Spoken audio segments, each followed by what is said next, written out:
Hello everyone, and today we're going to take a look at we're going to take a look at common mistakes often made with 1937 pattern web equipment.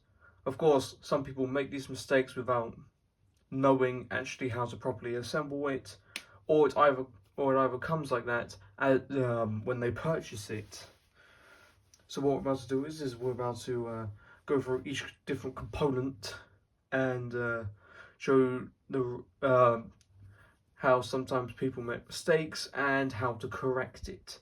So, start off with the first mistake. The first mistake I often see is actually something to do with the 1937 pattern belt. There's two that can be made. One of them involves a Mills hook and loop, and one of them involves the actual parts on the back. So basically, this, as we know with 1937 pattern belts, this is the way you adjust the belt. Of course, you have this C-hook. Of course, if I actually get it on out of the woven pockets, so as you can see, there's a C-hook here, and there would be another one here.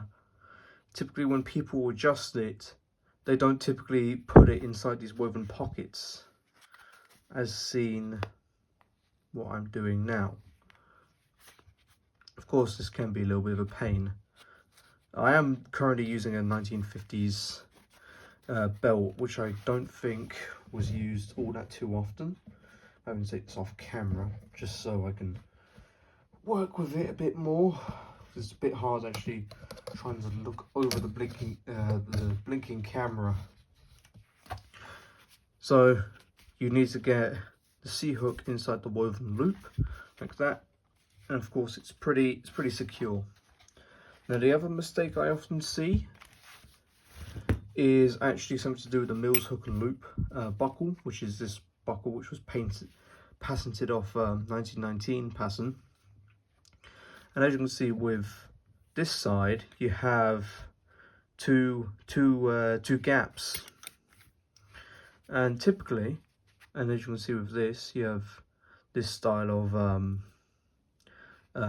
buckle or hook, and this is the loop. Typically, the way you're supposed to fix it is actually to pass it through the first loop, bring it on over this small bar, like so, and that locks the belt in place. And of course, when you need to undo it, you just need to lift this up, push it on out. But typically, something I do see a mistake made is that people do not loop it through this buckle, so they actually just have it like this, and as you can see, it's a pretty loose fit. It's not as secure as looping it through and locking it in. So that's the first mistake made with the 1937 pattern belt. The next mistake I often see is actually something to do with the belt and the basic pouch. And that being, whenever people fit basic pouches onto the belts, of course you have these C-hooks. I'm using a Mark 1 for this instance, but basically people do not do the same thing as the other C-hooks. That being, put them in the woven pockets. As you can see, if you have it like that, that's going to slide about on the belt.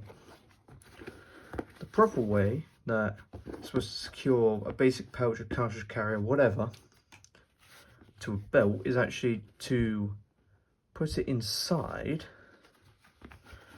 of the woven loops. So as you can see, we have the C-hook here.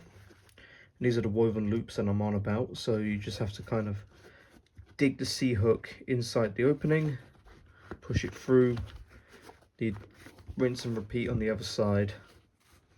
Of course, do the exact same thing on this side. Also, as you'll see, that is secured the basic pouch to the belt, and that way this pouch will not slide around the belt. That is the the second mistake I often see with 1937 Pattern web equipment. One more thing that I need to add is that if you're using, let's say, an earlier pattern of belt, this is a 1919 pattern, you'd think they don't have the woven loops in to secure pouches or anything to it, but they do in actuality, and they work the exact same as the loops on the 1937 pattern. And as you can see, they fit right in perfectly. But then again, with this 1919 pattern, this was because it's still got two front sections. This was really meant for pistol equipment. But if it was equipment with cartridge carriers, you'd remove both front bits and you'd have cartridge carriers. But basically, that's just to show that even the early examples of belts, or the early patterns of belts, very similar to 1937 pattern, still have the woven pockets in. So let's move on to the next mistake. The next mistake I often see with 1937 pattern is the fitting of the cross strap / brace incorrectly. What I mean is not actually on the buckles themselves, it's actually on the buckle of the basic pouch, into which let's go and do that. So I've just grabbed one with a loop. So what you do is obviously you just feed that through like normal. I am not too bothered about the whole adjustment of everything. But when you get to this buckle here, and you have, if I can find it, you have all of this. What I typically see is that people actually loop it through here, out, and then down like that. But you see, there is one issue with that. That is meant for the L strap. And so typically the way that this should be done is that the cross strap / brace should pass through this lower one here, like so. Pull, then you pass it through this one here, just like that. And of course you pass the tag down the back of the belt, just like that, and it creates a pretty good fit.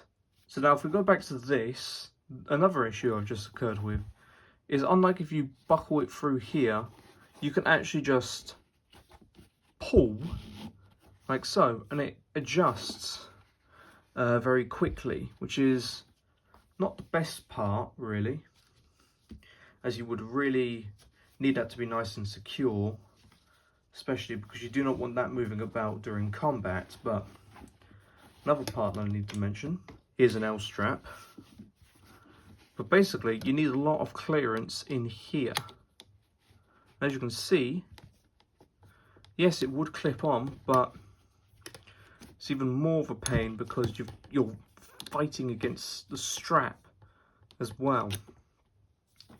So if I was just to bring it back to its normal placement, that is, I'm not going to bother about tucking it behind the back of the pouch, but basically you get this massive gap.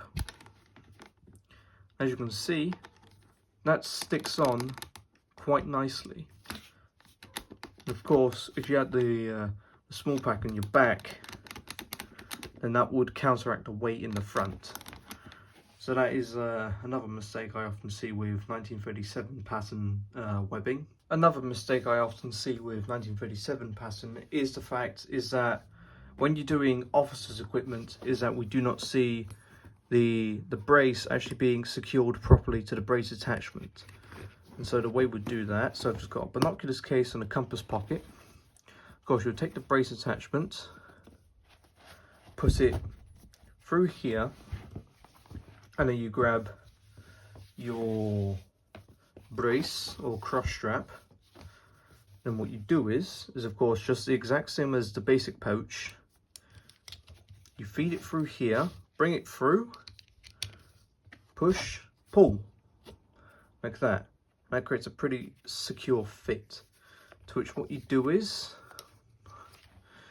typically some people will just push that all the way through, but actually on the brace attachment you have this little ring right here. So what you do is you take this, you push it through there,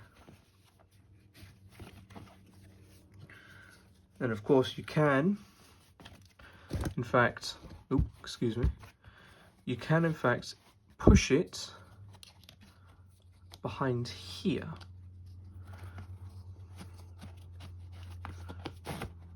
Just like that. And basically what this does is that it basically allows the binoculars case and the compass pocket to become one item. Although yes, they are two separate items, but they allow them to move as one and not come apart from each other. Oh, I do hope you found this video informative and of course enjoyable. If you like this sort of content, if you want to see more, then subscribe, press the notification bell, to which then you always get updated to when I post new content. As of right now, from Wednesday on, there'll be no new content released on the channel. Reason being is just because I'm gonna take a short break for a while because of Christmas and stuff. But of course, afterwards, I will come back and I'll continue making content like normal, and hopefully I should get some new Militaria as well. So thanks for watching.